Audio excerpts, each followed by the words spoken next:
Chapter 3. Mr. Harrison at Home. Mr. Harrison's house was an old-fashioned, low-eaved, whitewashed structure set against a thick spruce grove. Mr. Harrison himself was sitting on his vine-shaded veranda, in his shirt-sleeves, enjoying his evening pipe. When he realized who was coming up the path, he sprang suddenly to his feet, bolted into the house, and shut the door. This was merely the uncomfortable result of his surprise, mingled with a good deal of shame over his outburst of temper the day before. But it nearly swept the remnant of her courage from Anne's heart. "If he's so cross now, what will he be when he hears what I've done?" she reflected miserably as she rapped at the door. But Mr. Harrison opened it, smiling sheepishly, and invited her to enter in a tone quite mild and friendly, if somewhat nervous. He had laid aside his pipe and donned his coat. He offered Anne a very dusty chair, very politely, and her reception would have passed off pleasantly enough if it had not been for the tell-tale of a parrot who was peering through the bars of his cage with wicked golden eyes. No sooner had Anne seated herself than Ginger exclaimed, "Bless my soul! What's that red-headed snippet coming here for?" It would be hard to say whose face was redder, Mr. Harrison's or Anne's.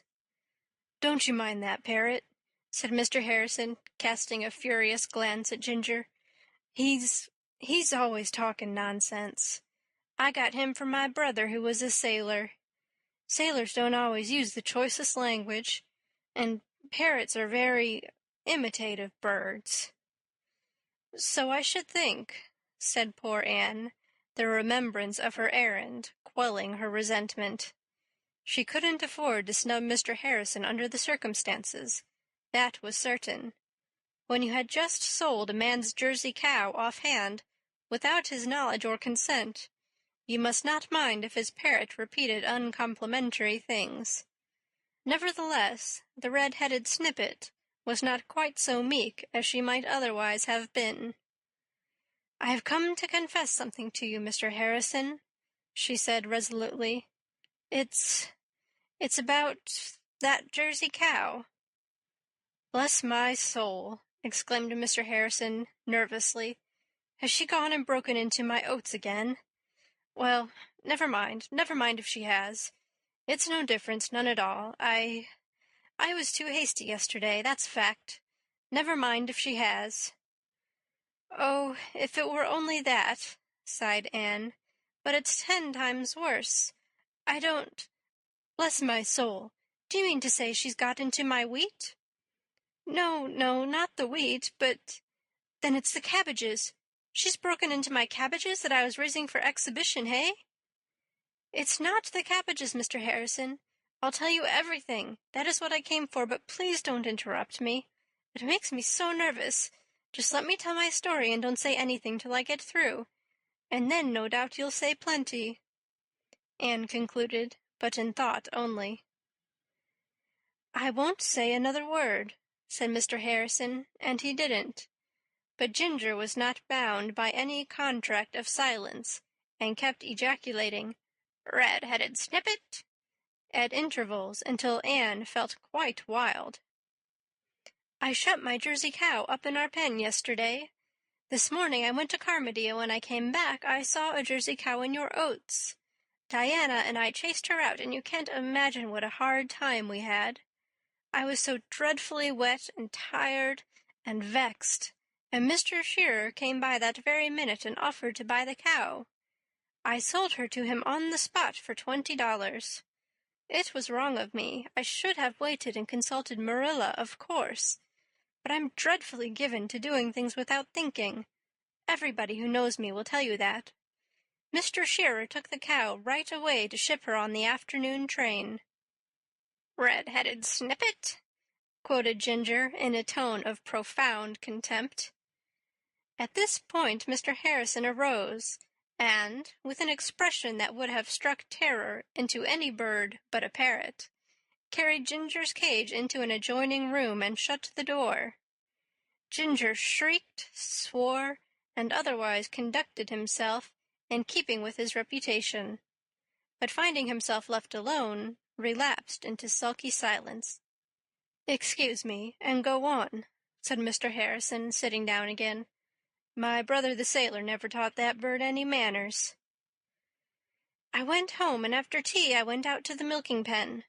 Mr. Harrison—" Anne leaned forward, clasping her hands with her old childish gesture, while her big gray eyes gazed imploringly into Mr. Harrison's embarrassed face. "I found my cow still shut up in the pen. It was your cow I had sold to Mr. Shearer." "Bless my soul!" exclaimed Mr. Harrison, in blank amazement at this unlooked-for conclusion. "What a very extraordinary thing!" "Oh, it isn't in the least extraordinary that I should be getting myself and other people into scrapes," said Anne mournfully. "I'm noted for that. You might suppose I'd have grown out of it by this time. I'll be 17 next March, but it seems that I haven't. Mr. Harrison, is it too much to hope that you'll forgive me? I'm afraid it's too late to get your cow back, but here is the money for her. Or you can have mine in exchange if you'd rather. She's a very good cow, and I can't express how sorry I am for it all." "Tut, tut," said Mr. Harrison briskly. "Don't say another word about it, miss. It's of no consequence whatever. Accidents will happen. I'm too hasty myself sometimes, miss, far too hasty. But I can't help speaking out just what I think, and folks must take me as they find me. If that cow had been in my cabbages now— But never mind, she wasn't, so it's all right. I think I'd rather have your cow in exchange, since you want to be rid of her." "Oh, thank you, Mr. Harrison. I'm so glad you are not vexed. I was afraid you would be." "And I suppose you were scared to death to come here and tell me, after the fuss I made yesterday, hey? But you mustn't mind me. I'm a terrible outspoken old fellow, that's all. Awful apt to tell the truth, no matter if it is a bit plain." "So is Mrs. Lynde," said Anne, before she could prevent herself. "Who? Mrs. Lynde? Don't you tell me I'm like that old gossip," said Mr. Harrison irritably. "I'm not. Not a bit. What have you got in that box?" "A cake," said Anne archly. In her relief at Mr. Harrison's unexpected amiability, her spirits soared upward, feather-light. "I brought it over for you. I thought perhaps you didn't have cake very often." "I don't, that's a fact, and I'm mighty fond of it, too. I'm much obliged to you. It looks good on top. I hope it's good all the way through." "It is," said Anne, gaily confident. "I have made cakes in my time that were not, as Mrs. Allan could tell you. But this one is all right. I made it for the Improvement Society, but I can make another for them." "Well, I'll tell you what, miss. You must help me eat it. I'll put the kettle on, and we'll have a cup of tea. How will that do?" "Will you let me make the tea?" said Anne dubiously. Mr. Harrison chuckled. "I see you haven't much confidence in my ability to make tea. You're wrong. I can brew up as good a jorum of tea as you ever drank. But go ahead yourself. Fortunately, it rained last Sunday, so there's plenty of clean dishes." Anne hopped briskly up and went to work. She washed the teapot in several waters before she put the tea to steep. Then she swept the stove and set the table, bringing the dishes out of the pantry. The state of that pantry horrified Anne, but she wisely said nothing. Mr. Harrison told her where to find the bread and butter and a can of peaches. Anne adorned the table with a bouquet from the garden, and shut her eyes to the stains on the tablecloth. Soon the tea was ready, and Anne found herself sitting opposite Mr. Harrison at his own table, pouring his tea for him, and chatting freely to him about her school and friends and plans. She could hardly believe the evidence of her senses. Mr. Harrison had brought Ginger back, averring that the poor bird would be lonesome, and Anne, feeling that she could forgive everybody and everything, offered him a walnut. But Ginger's feelings had been grievously hurt, and he rejected all overtures of friendship. He sat moodily on his perch and ruffled his feathers up until he looked like a mere ball of green and gold. "Why do you call him Ginger?" asked Anne, who liked appropriate names, and thought Ginger accorded not at all with such gorgeous plumage. "My brother the sailor named him. Maybe it had some reference to his temper. I think a lot of that bird, though. You'd be surprised if you knew how much. He has his faults, of course. That bird has cost me a good deal one way or another. Some people object to his swearing habits, but he can't be broken of them. I've tried. Other people have tried. Some folks have prejudices against parrots. Silly, ain't it? I like them myself. Ginger's a lot of company to me. Nothing would induce me to give that bird up. Nothing in the world, miss." Mr. Harrison flung the last sentence at Anne as explosively as if he suspected her of some latent design of persuading him to give Ginger up. Anne, however, was beginning to like the queer, fussy, fidgety little man, and before the meal was over they were quite good friends.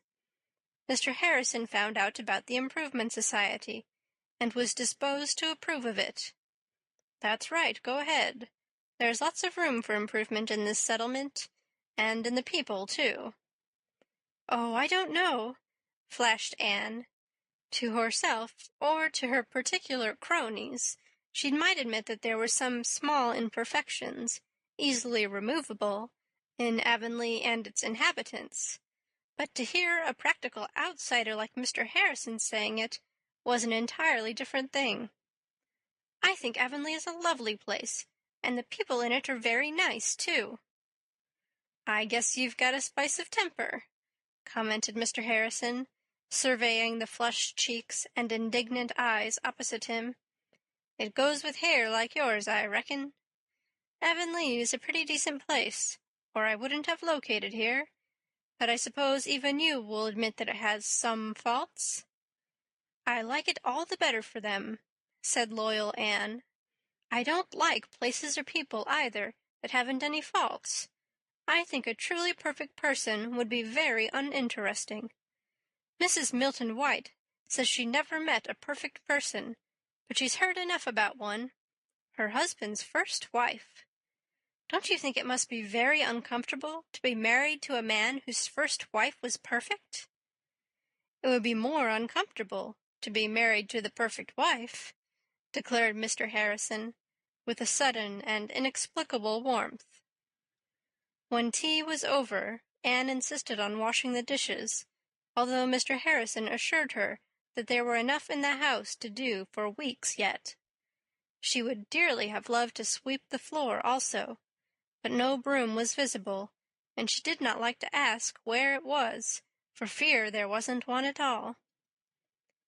"You might run across and talk to me once in a while," suggested Mr. Harrison when she was leaving.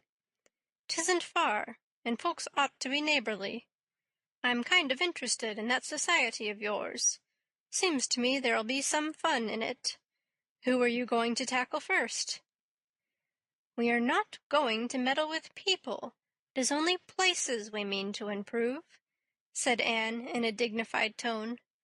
She rather suspected that Mr. Harrison was making fun of the project. When she had gone, Mr. Harrison watched her from the window, a lithe, girlish shape, tripping light-heartedly across the fields in the sunset afterglow. "I'm a crusty, lonesome, crabbed old chap," he said aloud, "but there's something about that little girl makes me feel young again, and it's such a pleasant sensation, I'd like to have it repeated once in a while." "Red-headed snippet," croaked Ginger, mockingly. Mr. Harrison shook his fist at the parrot. "You ornery bird," he muttered. "I almost wish I'd wrung your neck when my brother the sailor brought you home. Will you never be done getting me into trouble?" Anne ran home blithely, and recounted her adventures to Marilla, who had been not a little alarmed by her long absence, and was on the point of starting out to look for her. "It's a pretty good world after all, isn't it, Marilla?" concluded Anne happily. Mrs. Lynde was complaining the other day that it wasn't much of a world. She said whenever you looked forward to anything pleasant, you were sure to be more or less disappointed. Perhaps that is true, but there's a good side to it, too.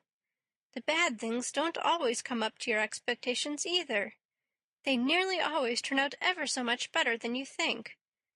I looked forward to a dreadfully unpleasant experience when I went over to Mr. Harrison's tonight, and instead he was quite kind, and I had almost a nice time. I think we're going to be real good friends, if we make plenty of allowances for each other, and everything has turned out for the best.